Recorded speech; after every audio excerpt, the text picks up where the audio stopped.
అందరికీ నమస్కారం. ముందుగా ఈ వీడియోకి ఒక లైక్ కొట్టి మన ఛానల్ని సబ్స్క్రైబ్ చేసుకోండి. వైశాఖ మాసంలో వచ్చే ఏకాదశిని మోహిని ఏకాదశి అని అంటారు. ఈ నెల ఏప్రిల్ 27వ తేదీ సోమవారం నాడు అత్యంత శక్తివంతమైన ఏకాదశి ఏర్పడింది. అంటే రేపే. వైశాఖ మాసంలో వచ్చే ఏకాదశికి చాలా శక్తి ఉంటుంది. ఎవరైతే ఈ ఏకాదశి రోజున విష్ణుమూర్తి స్వరూపమైన వెంకటేశ్వర స్వామిని పూజిస్తారో అలాంటి వారికి పట్టిందల్లా బంగారం అవుతుంది. కాబట్టి ఏకాదశి పూజా విధానం పాటించాల్సిన చిన్న చిన్న నియమాల గురించి ఈ వీడియోలో తెలుసుకుందాం. ముందుగా ఈ వీడియోకి ఒక లైక్ కొట్టి ప్రతి ఒక్కరూ ఓం నమఃశివాయ అని కామెంట్ చేయండి. రేపే ఏప్రిల్ 27 సోమవారం నాడు మోహిని ఏకాదశి సందర్భంగా ప్రతి ఒక్కరూ వెంకటేశ్వర స్వామిని పూజించండి. కాబట్టి ఈ సోమవారం స్త్రీలు తెల్లవారుజామునే నిద్రలేచి ఇంటి గుమ్మానికి పసుపు రాసి కుంకుమ బొట్లు పెట్టి ఇంట్లో దీపారాధన చేసుకోండి. సాధారణంగా పిండి దీపానికి అత్యంత దైవశక్తి ఉంటుంది. అయితే ఏకాదశి రోజున వెలిగించే పిండి దీపాలకు ఇంకా రెట్టింపు శక్తి ఉంటుంది. కాబట్టి ఈ ఏకాదశి రోజున ప్రతి ఒక్కరూ పూజ గదిలో ఉన్న వెంకటేశ్వర స్వామి ముందు 2 పిండి దీపాలు వెలిగించి నమస్కారం చేసుకోండి. ఈ ఏకాదశి రోజున వెంకటేశ్వర స్వామిని లక్ష్మీదేవిని పూజించాలి. ముందుగా స్వామివారి పటానికి తులసిమాల వేసి నమస్కారం చేసుకోండి.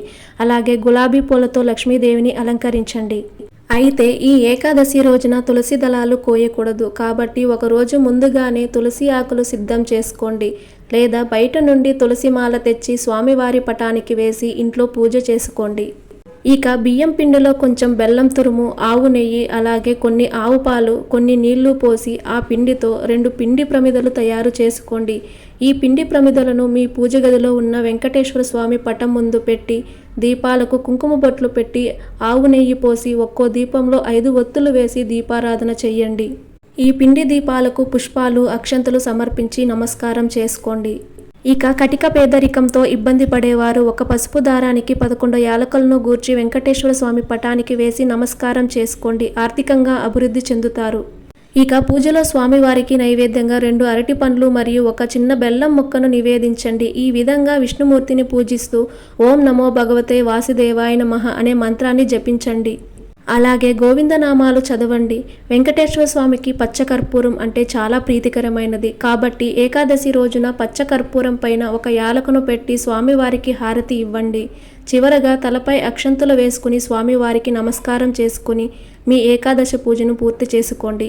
అయితే ఏకాదశి రోజున ఖచ్చితంగా స్త్రీలు ఉపవాసం ఉండాలి. ఏ రోజున ఉపవాసం ఉండినా ఉండకపోయినా ఏకాదశి రోజున ఉపవాసం చేస్తే మీ పూజకు రెట్టింపు పుణ్య ఫలితం లభిస్తుంది. రోజంతా ఉపవాసం ఉండలేని వారు కనీసం ఒక పూట ఉపవాసం ఉన్నా సరిపోతుంది.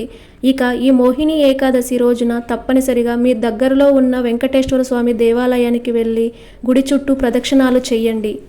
అలాగే ధ్వజస్తంభం దగ్గర నెయ్యి దీపాలు వెలిగించండి. ఏకాదశి రోజున విష్ణు దేవాలయాల్లో దీపాలు వెలిగిస్తే చాలా మంచిది. విశేషంగా ఈ ఏకాదశి రోజున దైవ వృక్షాలను పూజిస్తే మీ కుటుంబం మొత్తానికి అఖండ రాజయోగం ప్రాప్తిస్తుంది. ఈ ఏకాదశి రోజున శ్రీ మహావిష్ణువు లక్ష్మీదేవితో పాటుగా రావి చెట్టులో కొలువై ఉంటాడట. కాబట్టి మీ దగ్గరలో ఉన్న రావి చెట్టు దగ్గరకు వెళ్ళి రావి చెట్టును ముట్టుకుని 5 ప్రదక్షిణాలు చేసి నమస్కారం చేసుకోండి. లక్ష్మీ కటాక్షం సిద్ధిస్తుంది. ఈ ఏకాదశి రోజున రావి చెట్టు నీడలో నిలబడినా సరే మనం తెలియక చేసిన పాపాలన్నీ తొలగిపోయి మోక్షప్రాప్తి కలుగుతుంది. ఎవరైతే ఆర్థిక ఇబ్బందులు, అప్పుల సమస్యలతో బాధపడుతున్నారో అలాంటి వారు రావి చెట్టు కింద బియ్యం పిండితో ఒక చిన్న ముగ్గు వేసి ఆ ముగ్గు పైన నువ్వుల నూనెతో దీపం వెలిగించండి. విష్ణుమూర్తి అనుగ్రహంతో అప్పుల బాధలన్నీ తీరి ఆర్థికంగా స్థిరపడుతారు. అలాగే ఈ ఏకాదశి రోజున తులసిని పూజిస్తే లక్ష్మీదేవి ఎంతో సంతోషించి మీకింటిపై కనక ఐశ్వర్యాన్ని ప్రసాదిస్తుంది. కాబట్టి ఏకాదశి రోజున తప్పనిసరిగా తులసి కోటలో నెయ్యి దీపం వెలిగించి తులసికి బెల్లం ముక్కను నివేదించి 5 ప్రదక్షిణాలు చెయ్యండి. ఎంత పెద్ద కష్టమైనా వెంటనే తీరిపోతుంది. ఇక మీ ధనాకర్షణ బాగా పెరగాలంటే మీ బీరువాలో డబ్బు దాచే ప్రదేశంలో పచ్చకర్పూరం పెట్టుకోండి. ఏకాదశి రోజున ఉదయం స్నానం చేసి ఇంట్లో పూజ చేసుకుని ఒక పసుపు రంగు వస్త్రంలో పచ్చకర్పూరాన్ని మూటగట్టి మీ బీరువాలో పెట్టుకుంటే మీ ఇంటి ఐశ్వర్యం రెట్టింపు అవుతుంది.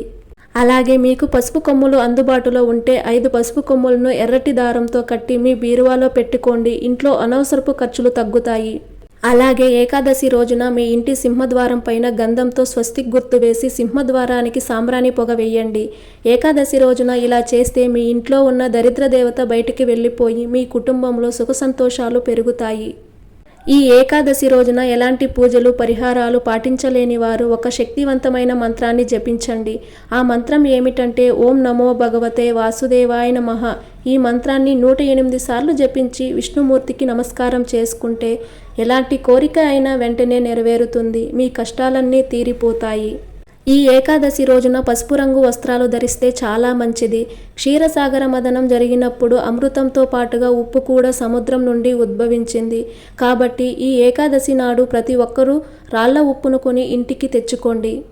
విశేషమైన ధనలాభం కలిసి వస్తుంది. అన్నిటికన్నా ముఖ్యంగా ఈ ఏకాదశి నాడు మీ ఇల్లంతా సాంబ్రాణి పొగ వేయండి. ఇల్లంతా సాంబ్రాణి ధూపం వేస్తే ఇంట్లో ఉన్న నెగిటివ్ ఎనర్జీ మొత్తం తొలగిపోతుంది. అలాగే ఏకాదశి రోజున ఇంటి గుమ్మానికి పసుపు కొమ్ములు మూట కడితే ఐశ్వర్య ప్రాప్తి కలుగుతుంది. ఒక దారానికి 5 పసుపు కొమ్ములు కట్టి ఇంటి గుమ్మానికి కడితే మీ ఇంటిపై లక్ష్మీ కటాక్షం ఉంటుంది. ఇక ఈరోజు తప్పనిసరిగా గోమాతకు అరటి పండ్లు తినిపించడం లేదా పచ్చి గడ్డిని ఆహారంగా తినిపిస్తే ముక్కోటి దేవతల ఆశీర్వాదం కుటుంబంపై ఉంటుంది. ఈ ఏకాదశి రోజున అమృతం ఉద్భవించింది కాబట్టి ఈ ఏకాదశి రాత్రిపూట ఒక రాగి పాత్రలో నీరు పోసి అందులో ఒక వెండి నాణెం లేదా రూపాయి నాణెం వేసి కొంచెం పచ్చకర్పూరం కూడా వేసి ఆ రాగి చెంబును మీ పూజ గదిలో ఉంచండి. మరుసటి రోజు ఉదయాన్నే ఆ నీటిని ఇల్లంతా చల్లండి. మీ ఇంట్లోని దరిద్రాన్ని తరిమి ధనాన్ని ఆకర్షించేలా చేస్తుంది. అలాగే ఈ ఏకాదశి రోజున సాయంత్రం సమయంలో మీ ఇంటి గుమ్మం బయట గడపకు 2 వైపులా 2 దీపాలను వెలిగించండి. ఈ మోహిని ఏకాదశి రోజు ఇంటి ముందు దీపాలు వెలిగిస్తే శ్రీ మహాలక్ష్మీదేవి మీ ఇంట్లో కొలువై ఉంటుంది. అలాగే ఈ మోహిని ఏకాదశి రోజున ఒక గాజు గిన్నెలో కల్లుప్పు పోసి దానిపైన 2 మిరపకాయలు వేసి మీ వంటగది ఈశాన్యం మూలలో పెట్టుకోండి. దీనివల్ల మీ ఇంటికున్న నరదిష్టి మొత్తం తొలగిపోతుంది. విష్ణుమూర్తి అవతరించిన మోహిని అవతారం అద్భుతమైన సువాసనతో ఉంటుంది. కాబట్టి ఈ ఏకాదశి రోజున విష్ణుమూర్తి పటానికి లేదా విగ్రహానికి మల్లెపూల మాల వేయండి. ఇలా చేయడం వల్ల విష్ణుమూర్తి ఆశీర్వాదం మీ కుటుంబంపై ఎల్లవేళలా ఉంటుంది. ఈ ఏకాదశి రోజున పాత చీపురును ఇంటి నుండి బయటకు పారేయకూడదు. అలా చేస్తే ఇంటి లక్ష్మి బయటికి వెళ్ళిపోతుంది. ఇక వివాహం కాని వారు, వివాహ ప్రయత్నాలు చేసేవారు ఈ మోహిని ఏకాదశి రోజున అరటి చెట్టు కింద నెయ్యి దీపం వెలిగించి అరటి చెట్టుకు ప్రదక్షిణాలు చేయండి. సత్వరమే మంచి వివాహ సంబంధం కుదురుతుంది. ఇక ఈ ఏకాదశి రోజున ఎవరికి అప్పు ఇవ్వకూడదు. అలాగే ఎవరి దగ్గర నుండి అప్పు తీసుకోకూడదు. దీనివల్ల ఆర్థిక ఇబ్బందులు ఏర్పడతాయి. ఇక వెన్నని లక్ష్మీ ప్రతిరూపంగా భావిస్తారు. కాబట్టి ఏకాదశి రోజున ఇంట్లో వెన్నని కరిగించకూడదు. అలాగే నలుపు రంగు వస్త్రాలు ధరించకూడదు. మరీ ముఖ్యంగా ఏకాదశి నాడు మాంసాహారం అస్సలు తినకూడదు. అలాగే ఉల్లిపాయ మరియు వెల్లుల్లి వంటి ఆహారానికి దూరంగా ఉండాలి. అలాగే ఈ ఏకాదశి రోజున చేసే దానాలకు విష్ణుమూర్తి ఆశీర్వాదం తప్పక లభిస్తుంది. పేదలకు అన్నదానం చేయడం, వస్త్రదానం చేయడం లేదా జలదానం చేయడం ద్వారా ఎన్నో శుభ ఫలితాలు కలుగుతాయి.